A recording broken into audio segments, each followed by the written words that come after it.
All right, everyone. Welcome back. This is part two of the interview. If you got a chance to watch part one, we had a great discussion on kind of the upbringing and kind of the challenges people face. And if you haven't, please get a chance to watch part one. Yeah, this is a continuation of the convo. So what I wanted to ask you, Greg, was in addition to what we were talking about, I want to look at successful people. And from what it seems, there's a lot of observations to be made about successful people. And Sure. what is some of the habits? I know we talked about consistency and determination. And what are some of the habits, if you had to kind of bundle in what makes a successful person, what would you say? A schedule. Hands down, a schedule. That is the secret weapon that so many people think is underrated. It is a lifesaver because a lot of people, then when they come into like, I get probably about 10 tasks a day I try to achieve, and I don't let it like an hour task is when I'm editing videos and editing content. I try to do a big long, not a short, but like a long stand, anything over 3 minutes. I try to just give myself an hour for, but everything gets chopped up into half-hour sections. And if it doesn't get finished in that half hour, it gets pushed down. Okay, next, unless it's dire need. Right? If it's something, okay, I got something for a customer, I have to get it done, then I'll give myself double time and focus on just that. But a schedule will put you in perspective and be like, okay, it's just like school, right? Like it's in public school or even high school, right? They give you a schedule so you're in the right place at the right time and you get everything you're supposed to done. And people, you tend to think usually when school ends, that stuff stops. Well, no, you got to kind of intensify that because then you can actually accomplish everything you need to do. Every successful person I know has a schedule. So that's, yeah. And then does that kind of help people, I guess, stay organized and kind of prioritize? Is that what the key thing is in that regard? What I would think, one, you can accomplish more, right? And two, it does prioritize, right? Because like, again, there's so much work to always be done, right? It's like, where do I start? It's like, oh my God. Okay. Do I start with this video or do I listen to a lesson or do I listen to some courses in my school, or do I do outreach to new clients? It's like, what do I do? And the schedule will put that all in. And as long as you achieve everything in that schedule, you've had a winning day, right? That's really it. Definitely. Just switching gears here for a second. So there's a quote that it goes, a jack of all trades, but a master of none is, however, better than one. And so I guess what the quote is kind of trying to indicate is that there's different facets you can kind of go into. You can be a jack of all trades, but a master of none. But it's still better to learn and kind of, again, what we were talking about, these exposures. But there's just a what if question. If you had a choice, because you're doing so many different facets, there's so much going on. Would you be a master in what you're doing? Let's say picking one thing, photo editing. That's it, being a master of that. Or would you rather be a jack of all trades, kind of photo editing, marketing, management, and kind of doing some other things on the side? And which one would you rather choose in that regard and why? Well, it's kind of funny you say that because it's all in the same niche. So the way that those things are kind of answered is you pick a niche. And I'm not sure if you know, but what a niche is, say, is a topic, right? It's like, okay, again, hospitality and culture and stuff like that. Or again, you go into, say, power sports, or you go into electrical, right? And you focus on that. And that is your one thing that you should be focusing on. The skills you bring to that niche are really unlimited. I prefer, and that's what I'm taught through my school anyways. You can have, but you should only focus on one niche. You shouldn't have, again, multiple different niches, right? Like, that is when you want to be a master of one niche, but you want to be able to have as many skills in that niche as absolute possible, because then you're that guy, right? Like when someone thinks of hospitality, I want them to think Gregory Haddle, right? Like he's the guy that'll show up and take pictures of your house, right? Or take content for your cafe. He's that guy, right? And that is the way to do it, right? And again, so the way is like it's a big arrow like that. And you can either have all these different niches and then a no success, or you can be pinned focused like a small little freaking arrow, and you can be the best and target one at a time. Wow. And so you can bring in all these different elements of what you are into that niche is kind of what you're saying from what I'm understanding. Yeah. And is there like within that, is there something that you kind of want to explore that you haven't? So for instance, I know you talked about you want to get into culinary and the hospitality industry. Is there something like a country, a region, an area, a specific type of industry? I know you talked about the industry, sorry, but like one of those regions or markets that you want to get into specifically, like in a country? Yeah, so that's pretty much all across the globe. That's really where I'm aiming now. So I'm reaching out to people in Spain, Italy, Russia. I'm going down in Africa, talking to somebody in Morocco last week, and I'm going absolutely worldwide with it, because if they say yes, then it's like, I'm going. Like I'm booking my flight and I'm out of there. And then there, again, over there, I've actually had more activity anywhere overseas than here in North America. Oh. And I find that really interesting, right? So it really gives me an opportunity to go worldwide. What I really want to get into when I start mastering this is involving AI more. And like I do AI in my content constantly, but what I wanted to start involving is AI tools like chatbots, right? For the hotels or for the restaurants or their scheduling. You can automate all of that in my school. So and I've kind of learned how to do it, but I have so much other stuff going on. I'm trying to hone in on just the one thing, but that's my next step, is to involve some AI and be like, hey, like I have this service. Like, do you have a person answering phones? Well, you don't need them. Yeah, it can be all online, right? So that's kind of the next step of the business. But again, it's going to come with some great time. Definitely. Yeah. But it's a great area to explore, because that's what successful people, it looks like, seem to do, is they find gaps and they try to find ways to make those gaps beneficial to people and find those solutions. And so what is, I know we talked about your ability to be resilient. If you could add on some other things into this list of yourself, what kind of makes you successful in your opinion? Well, networking and having a great support team. My school I'm getting taught by millionaires, which is really nice because they've already been super successful and continue to be successful in their trade. Again, having a partner, my best friend, he's also in my school and he started at the same time, and he's actually a lot further ahead than I am. I'm fully can admit that. But having him, like, I can just bounce anything off of it, right? It's like, okay, well, I'm in this, how should I quote this job, for example? It's like, I'm going to do it this way, but how would you do it? And he's like, and we'll sit down just like this and we'll talk it over and be like, all right, okay, boom, we'll do it like this. So we figured the way I quote things is now square footage. Instead of giving packages, I quote by the square foot, right? So it's like if your property is like under 1,000 square feet, I charge this much a square foot. If it's this, it's that. And I never thought of it like that. But he's in the electrical niche, and that's how he quotes his stuff. And I'm like, but it's so simple.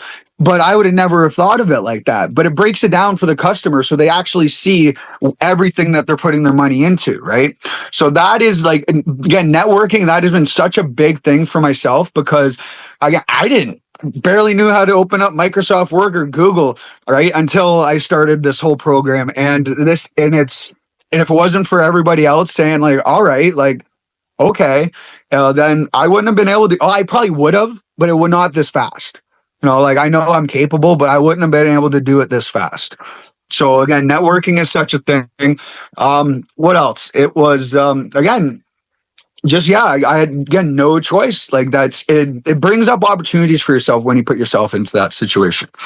If you weren't doing this, right? Like if this either you had no interest or this opportunity didn't come to you, what do you think you'd be doing right now? I'd probably still be in construction. I was laying pipe until, again, about now, I guess, month and a half now. But yeah, January 1st was the last day I did it, or 2nd, sorry. I was laying pipe in Northern Ontario and working brutal hours outside, running big rock trucks and bulldozers and all that kind of stuff. I'd probably still be doing that. And which is, again, I don't knock that. Like, I enjoyed it, right? Like, again, my best friend, him and I were doing it at the same time. He just quit a little sooner than I did to pursue this full time. But yeah, it was great. Like, again, you're hanging out, you're chilling with the guys, right? Like, it's great environment, but I still knew there was more, right? Like it wasn't for me, right? Again, I always can go back, right? But there's no, to me, no other option, right? This is it. Definitely, man. Yeah. Like you're saying, you didn't see yourself there maybe in the long run for the next 20, 30 years. Let's say retiring there. I see what you're saying. And wow, man. So I kind of want to know if you can kind of describe to us, what was it like when you made that decision? Like, what was the affirmative? Okay, I'm going to quit my job. Yeah. Now I'm just going to pursue this thing that I love, which is I don't know what's going to happen, but I'm going to pursue. Can you just walk me through what you're thinking and then what happened and how to actually transitioned? Well, most people, when they ask me that, they're like, you weren't thinking, right? They're like, what the hell are you doing at 27 years old and totally changing everything? And I'm like, you know what? Like, oh well, like, I don't want to be typical. I want to be remembered, and I want to have my name out there. I have a duty to my last name, and I want to make that name proud. I want to make my kids proud when they talk about me. And it was just like, I'm like, I have this choice I have to make. And do I do it? I thought about it before Christmas, and I'm like, and I hummed and hawed at it. And it was my girlfriend there that was like, she's like, well, what do you got to lose, man? He's just like, you're spending so much time working and doing this. He's just like, give it a shot. Like, give it a shot. And I'm like, all right, no problem. I was told to give it one shot by one person. I was like, bet. All right. That's all I needed. It was a little bit of encouragement. Like, she saw how much I was putting into it. She's like, well, imagine if you didn't have to work and you were able to do this plus do like you can do it. I'm like, all right, cool. All right. And then what did that look like? You just went to your boss and literally said, hey, I'm leaving. Yeah. I was like, sorry, like, I'm leaving the area. I have shit I'm achieving. They knew I was in school and I eventually was going to quit, but I'm like, it's time. Like, I'm sorry, I'm out of here. I have to achieve this. They're like, go, Greg, send us picture when you're in Costa Rica, when you're in Spain. Like, you keep, I'm like, all right, bet. They're like, we'll miss you. And they've called me since, right? Because they had an emergency way up north. They're like, are you in Canada still? And I'm like, I'm in Canada, but I'm way down south. So I'm not coming all the way up there for a day of work, right? And like, it was, once I made the choice, it was kind of comforting. Everyone was like, all right, like, he believes in himself, so let's give him a shot. Wow, man. So it's crazy to think that, I agree, by the way, it's crazy to think that work was in the way, and because usually people look at their dream being in their way of their work, but you look at work being in your way of your dream, which is beautiful, man. So, and if you could kind of describe one of the things that you think, I know we talked about some of the things you add well to yourself in terms of your networking, your resilience, your determination, and even from what I see from the outside looking in is consistency too, man. And so, is there some things that you think you would like to work on? I mean, even just one thing. Is there something that you think you can add to your umbrella of knowledge, or just something you can work on in personalities or something, just to be transparent? Certainly. The biggest thing that I struggle with sometimes is picking up the phone and starting to dial. Like, I know we've had this conversation in the past, but remembering everybody's just a person, right? Like, it gets intimidating, and sometimes I'll hesitate, but once they say hello, that feeling goes away. But right now I'm looking at a list of 75 different people, and I got to call 40 of them today. And I'm like, and I'm still like, I have other things I could do, but this is what's going to bring in the money. So it's like, but again, I kind of forced myself to be uncomfortable. Like, in my past, like when I was married, I wouldn't even answer the phone for my grandmother, man. I hated phone calls. Like, somebody was calling me for an emergency, I'd hang up and text them. Like, I was not a phone call guy. And when I started that sales job we were talking about before, that was the first thing I had to do. He sat me down in my office and he's just like, all right, 8 a.m. that phone's going to start ringing, and you have to pick it up and start. And 100 phone calls a day. Hello, Greg speaking. Again, eventually that fear went away, and I still deal with it. but it's a lot less there, and I still want to improve on that. Wow. So you're just getting 1% better every day. That's really it. Yeah.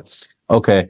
And is there now from within that, is there, from what you see within people nowadays, is there something people need to add to their umbrella of personality or determination? Like, is there something that you see that the people are lacking in?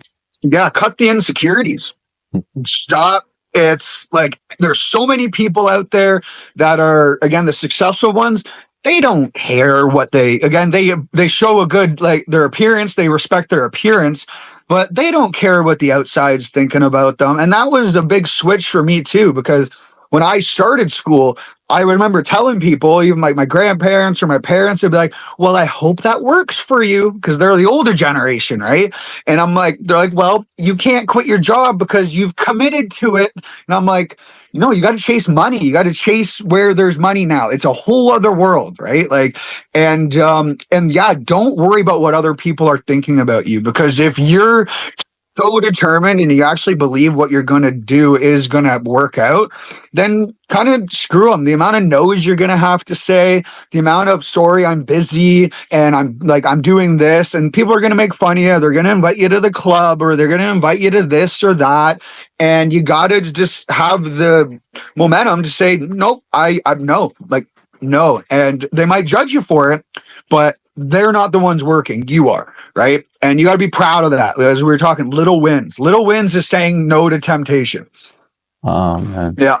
Is there one goal is there a milestone ahead in the road for you that if you achieve, you'd be like, oh, this is a good moment? Like, is there something you're looking forward to in a goal? Maybe getting an international deal, or just, is there something you're looking forward to in your eyes? Yeah, there's two main things: is 10K a month by March, and get off the province, out of the province by June.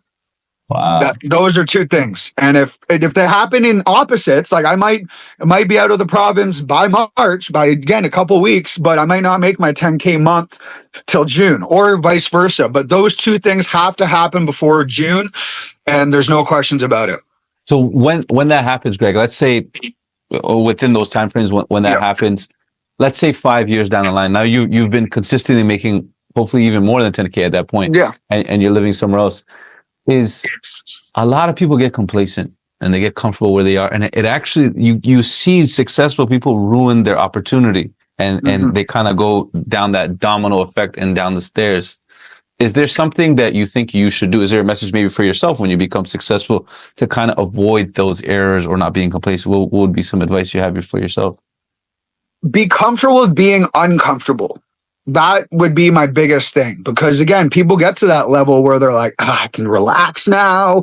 I don't have to work 18 hours. I can work 8, right? Like, and then that is where they go wrong every time, is because you still have the people that are making millions of dollars and they're still working 18 hours a day, right?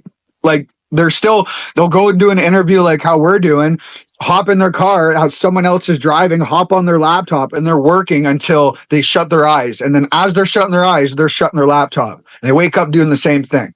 And those people don't stop. They'll do it till they're 80, right? Like, they'll do it no matter what. And you're against those people, right? So that's something you can't be comfortable with. You have to continuously be putting yourself in uncomfortable positions, because in my opinion, you always perform better when you're under stress, or say you're hungry, or you're sad, or all these things that are happening in you. It actually should be making you work harder to get to that next thing. Why is that? Why do you think that is? I guess it's just because it's worked for me, and it's worked for some of my mentors that I have. It's like, because you have two choices. You can either continue to dig yourself out with your work, or physically going to the gym, or going to eat right, or you can sit on it. Because that's a big thing I did in my separation was my buddy and I'll still laugh about it. He's like, I remember sitting there, I watched you not move other than going out for a cigarette, and you sat there, scrolled for 9 hours straight on TikTok, listening to sad TikToks. And when he said that to me, I laughed at and we still laugh about it now, right? And it's like, I wasted a whole day just feeling sorry for myself. Or I could have just channeled that energy into something like, well, sorry, it's your loss, and I'm going to come out a little bit better. Right. And when you're going through those things, it drives you. And yeah, even to now, I'll use all that energy. Still things happen. And I'm like, all right, I got work to do. Sorry.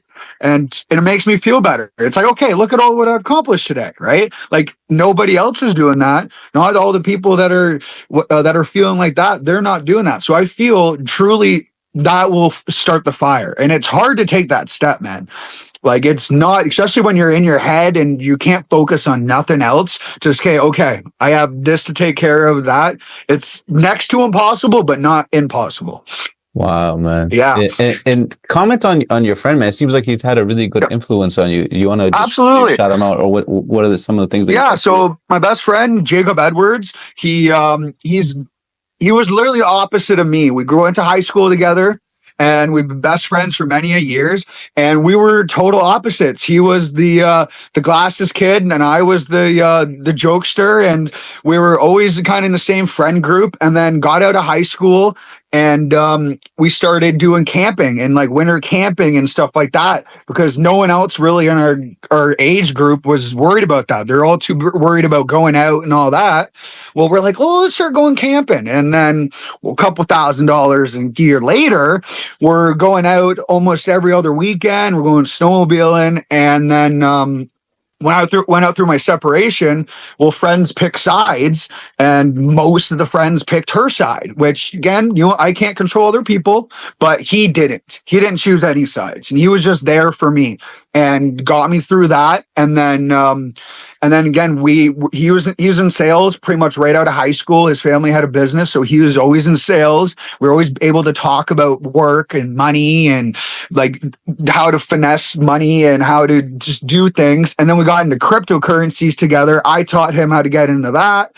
And then now we're in here and we're still the best of friends. And we're having our little break there. I filled him in on what was going on there. And he's just like, all right, he's in New Brunswick right now dealing with a client of his own. And he's like, all right, I got to go. I'm going into a meeting. I'm like, all right, brother, I'll let you know. And it's just, that again, networking is so important.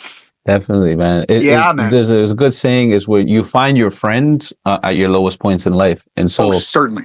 Shout outs to Jacob, man. Buddy. He's been great, man. I'm blessed to have him in my life. Definitely, man. And so speaking of great and just people, was there any inspirations that you have? Maybe I know you mentioned your father kind of growing up.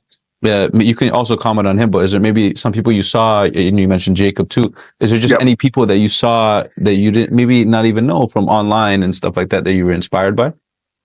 Yeah, there's this kid. I don't know his last name, but his name's Luke. He's just, I don't know his last name, but he's such a quiet, again, somebody ask him about how much money he makes. He's quiet, but he makes such a good amount of advice, and the way he words things, and he's in this similar business that I'm in. And I'm kind of blanking at the moment, but I can't, the way he just approaches himself, right? Like, it's like, okay, that man's proud of who he is. Yeah. Right. And that's what I look at. Like when I go to try to find someone to kind of base myself off of, it's like, are they looking okay? Are they proud about who they are? Do they have some things that they want to keep silent, be that guy in the shadows, but be an important person, right? And those are really, really good traits I find personally when it comes to looking up to somebody, right? Because there's people who share a lot, and that's all they do is just share a lot, right? But it's what the people don't know is what makes that person a mystery, right? Like a story, like you are only as good as your stories when it comes to our field, especially. And, but leaving a little bit of mystery along the way keeps a little bit of a hook. You know what I mean? Oh, yeah. And that's what I've really announced with that guy. Wow, man. Yeah. I think a couple of the other things we wanted to look at is also the person, again, I wanted to speak on this, is the person hesitant on taking that first step. And they were once where you were, where they're at their job, they're kind of going through it, and they have an idea now. The idea sparked that, okay, I can do this. It's just taking that first step. What do you say to that person? Find out everything about what that is. Get as much knowledge, grab a book, right? And get your knowledge about it, right? If you think you know something about it and you're like, all right, that's it, I found my idea, go find more. Because as I'm saying, it's a competitive world out there and you have to have that competitive edge, right? Because there will be scenarios, right? And it might be in a 2-second interview, because like an interview, say with a boss, the first 17 seconds is what matters. After that first 17 seconds, they don't even care, right? It's that first 17 seconds that they actually are like, okay, who are you? And if you don't sell them that first 17 seconds or come across, you know what you're talking about, then you're doomed. Right. So having knowledge about what you're about to go into, that's your next step, right? It's like, okay, say it's money. It's like, okay, where's money coming from? How is it made? What's the history of money, the Federal Reserve, all that kind of stuff. Okay, that's step one. Okay, step two, find out how can I make money, right? Okay, and then as we discuss, what am I good at? How can I make money from what I'm good at? And then it's trickle effect from there. That's amazing, man. So I just wanted to end it on this is there's about 1.5 million Canadians that are unemployed right now. Yeah. And approximately over 6 million Americans unemployed. And so just to see that what you're doing in terms of taking that step, because a lot of those people and those millions of people are unclear, they're unfocused, they don't even know what their next step is going to be. You took that initiative and took that step to pursue your goals. So I salute you for that, man. That's an honorable thing. And is there anything you wanted to end it off with? Anything you'd like to say to the people? All I want to say is, guys, just give it, man, because at the end of the day, you're the only one that's accountable for yourself. And if you're proud of what you're achieving and you're proud of what you're doing, then it doesn't really matter, and just keep her going. Definitely. Yeah. All right, everyone. That's with Gregory, and all righty. like the channel, like the page. Cool. Yes, sir.